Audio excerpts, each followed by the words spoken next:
পয়লা মে থেকে reserve bank of India দেশের ATM থেকে টাকা তোলার খরচ বাড়ানোর নতুন নির্দেশিকা কার্যকর করেছে।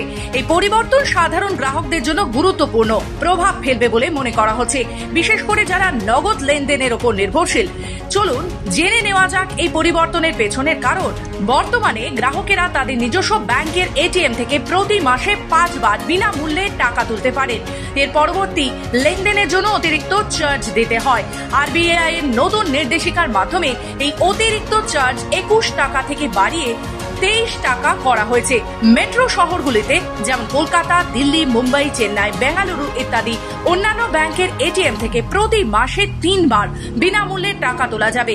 অন্যদিকে নন মেট্রো শহরগুলি যেমন আসানসোল, পুরুলিয়া, বাঁকুড়া, মালদা ইত্যাদি এই সীমা 5 বার রাখা হয়েছে। বিশেষজ্ঞরা জানান, এই নতুন নিয়মের ফলে ছোট বা আঞ্চলিক ব্যাংকগুলির গ্রাহকদের ওপর প্রভাব পড়বে, কারণ তাদের এটিএম এর সংখ্যা কম। গ্রাহকদের বড় ব্যাংকের এটিএম ব্যবহার করতে হয়, যার ফলে অতিরিক্ত চার্জ দিতে হয়। ফলে এই গ্রাহকদের খরচ বাড়বে। তবে এই পরিবর্তন গ্রাহকদের ডিজিটাল পেমেন্ট ব্যবস্থার দিকে আরো আগ্রহী করে তুলবে। ব্যুরো রিপোর্ট, খবর বাংলা।